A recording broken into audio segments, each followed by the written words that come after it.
બોટાદથી મહત્વપૂર્ણ સમાચાર। બોટાદ જિલ્લા પંચાયત ચૂંટણી માટે 20 ઉમેદવારોની યાદી કોંગ્રેસે જાહેર કરી છે।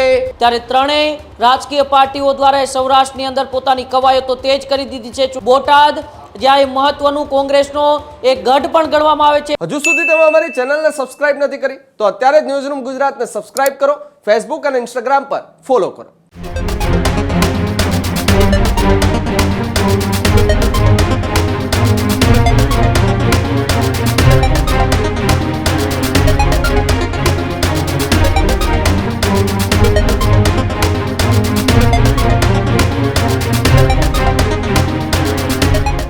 નમસ્કાર, આપ જોઈ રહ્યા છો ન્યૂઝરૂમ ગુજરાત અને આપની સાથે હું છું ભાવી।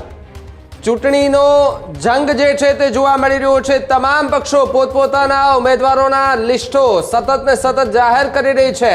ભાજપ, કોંગ્રેસ, આમ આદમી પાર્ટી એમ તમામ લિસ્ટો જાહેર કરી રહી છે। બધાની વચ્ચે બોટાદથી મહત્વપૂર્ણ સમાચાર। બોટાદ જિલ્લા પંચાયત ચૂંટણી માટે 20 ઉમેદવારોની યાદી કોંગ્રેસે જાહેર કરી છે।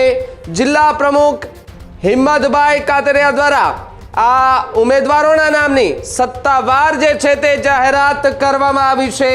બીજી તરફ વાત કરવામાં આવે તો સાંભણ બેઠક પરથી રેખાબેન જગદીશભાઈ સાવણીને મેદાને ઉતારવામાં આવ્યા। ભીમડાદની અંદર બેઠક જે છે ભીમડાદ ત્યાં અંદર મોહનભાઈ ગણેશભાઈ લાખણીના નામની જાહેરાત કરવામાં આવી છે।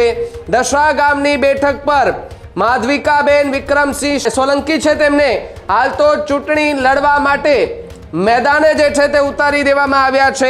बीजी तरफ गुंदाळा बेठक परथी उषाबेन जीतुभाई बारडने कोंग्रेस द्वारा टिकिट आपवामां आवी छे। जी हां, जे लिस्टनी हुं वात करी रह्यो छुं ए लिस्ट कोंग्रेसनुं छे अने 20 जेटला नामो हाल जे छे ते अत्यारे जोवा मळी रह्या छे। बोटाद जिल्ला पंचायतनी चूंटणी माटे कोंग्रेसे 20 उमेदवारोना વધુ નામ જે છે તે અત્યારે જાહેર કરી દીધા છે। બીજી તરફ વાત કરીએ તો જાલેડા છે ત્યાં એસસી સ્ત્રી બેઠક પર ગીતાબેન કાંતિલાલ પરમાર જે છે તેમને ચૂંટણી લડવા માટે મેદાને જે છે તે ઉતારી દેવામાં આવ્યા છે। ત્યારે વધુ વિગતો માટે ઉમાંગ ન્યૂઝરૂમથી જોડાયા છે ઉમાંગ। સ્થાનિક સ્વરાજ્યની ચૂંટણી વચ્ચે જે ઉમેદવારોના લિસ્ટો સતત જાહેર થઈ રહ્યા છે, ભારતીય જનતા પાર્ટીના એક બાદ એક લિસ્ટો આવી રહ્યા હતા, એની વચ્ચે કોંગ્રેસે બોટાદને લઈને 20 ઉમેદવારોના લિસ્ટની જાહેરાત કરી છે। શું વધુ વિગતો અને કયા કયા ઉમેદવારોને મેદાન ઉતાર્યા?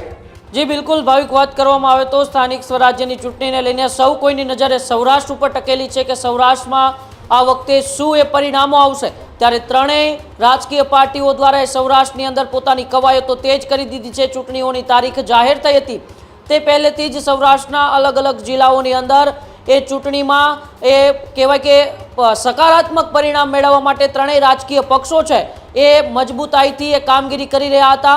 એ સૌપ્રથમ આમ આદમી પાર્ટીએ પોતાની ઉમેદવારોની યાદી જાહેર કરી, ત્યારબાદ ગઈકાલ બપોર પછીથી ભારતીય જનતા પાર્ટી એક બાદ એક ઉમેદવારોની યાદી જાહેર કરી રહી છે અને હવે આ બધા વચ્ચે અત્યારે કોંગ્રેસની ઉમેદવારોની યાદી પણ જાહેર થઈ છે।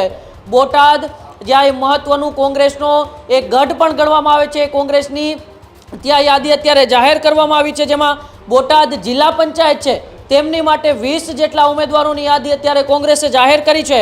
જિલ્લા કોંગ્રેસ પ્રમુખ હિંમતભાઈ કાતરિયા દ્વારા ઉમેદવારોના નામની સત્તાવાર અત્યારે જાહેરાત કરાઈ છે, જેમાં ભાંભણ બેઠક પરથી રેખાબેન જગદીશભાઈ સવાણીને મેદાનમાં ઉતારાયા, તો ભીમડાદ બેઠક પરથી મોહનભાઈ ગણેશભાઈ લખાણીના નામની જાહેરાત થઈ છે।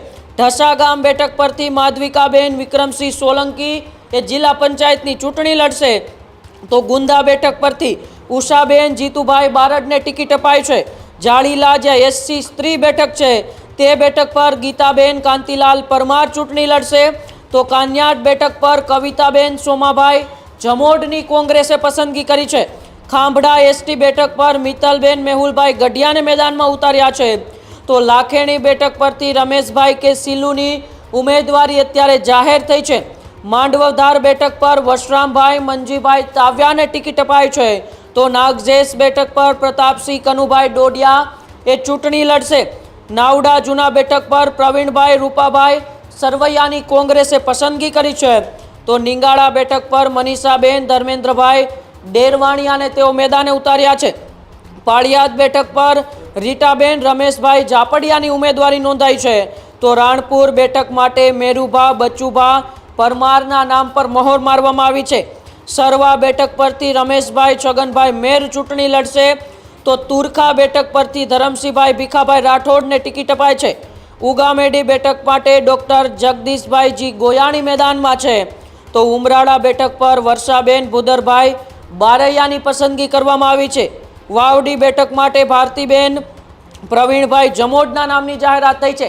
આમ 20 બેઠકો માટે કોંગ્રેસે અલગ અલગ એ જાતિગત સમીકરણો અને અન્ય ફેક્ટરોને આધારિત એ 20 ઉમેદવારોની અત્યારે પસંદગી કરી છે. એ બોટાદ જિલ્લો જે આસપાસના ગામડાઓમાં કોળી સમાજનું પણ બહોળું એ પ્રભુત્વ રહેલું છે. આ તમામ વિસ્તારોમાં તમામ જાતિગત સમીકરણો અને અન્ય સમીકરણો આધીન રહીને કોંગ્રેસે પણ પોતાના ઉમેદવારો એ અત્યારે મેદાનમાં ઉતારી દીધા છે. એટલે કે ચોક્કસપણે જે પ્રકારે અત્યારે એક બાદ એક ઉમેદવારોની યાદીઓ સામે આવી રહી છે, આપણે કહી શકીએ છીએ કે હવે એ ઉમેદવારોની યાદી જે પ્રકારે સામે આવી રહી છે, હવે એક ત્રિપાખ્યો જે જંગ છે એ ત્રિપાખ્યો જંગ ખૂબ એ રસપ્રદ બનશે એવું અત્યારે ચોક્કસપણે ભાવિક નજર આવી રહ્યું છે. બિલકુલ બિલકુલ ઉમંગ, જે રીતે અત્યારે રસાકસીનો એક ખેલ જોવા મળી રહ્યો છે ને એ બધાની વચ્ચે ત્રણેય પક્ષો જે છે તે અત્યારે મેદાને ઉતારી રહ્યા છે પોતપોતાના ઉમેદવારો. આભાર અમારી સાથે જોડાવા બદલ ઉમંગ અને માહિતી બદલ. તો જે રીતે તમને એ માહિતી જે છે તે આપી કે જ્યાં બોટાદ જિલ્લા પંચાયત ચૂંટણીમાંથી કોંગ્રેસે 20 જેટલા ઉમેદવારો છે તેની યાદી જે છે તે જાહેર કરી દીધી છે, અને યાદી જાહેર કરતાની સાથે જે 20 જેટલા નામો પણ જે તમને કહેવામાં આવ્યા કે જ્યાં રાણપુર બેઠક અને સાથે જ કામલા બેઠક હોય, જે લાખેણી બેઠક હોય, માંડવધાર હોય, નાગનેશ હોય, આ બધી જ બેઠકો છે ત્યાં હાલ તો જે છે તે ઉમેદવારો જાહેર કરી દેવામાં આવ્યા છે. અલગ અલગ નામો જે છે તેની જાહેરાત કરી દેવામાં આવી છે કોંગ્રેસ દ્વારા, અને કોંગ્રેસના હજુ પણ જે છે તે વધુ નામો ટૂંક સમયમાં યાદીઓ બહાર આવે તે પ્રકારની વાત હાલ જોવા મળી રહી છે. હજુ સુધી તમે અમારી ચેનલને સબસ્ક્રાઇબ નથી કરી તો અત્યારે જ ન્યૂઝરૂમ ગુજરાતને સબસ્ક્રાઇબ કરો, ફેસબુક અને ઇન્સ્ટાગ્રામ પર ફોલો કરો.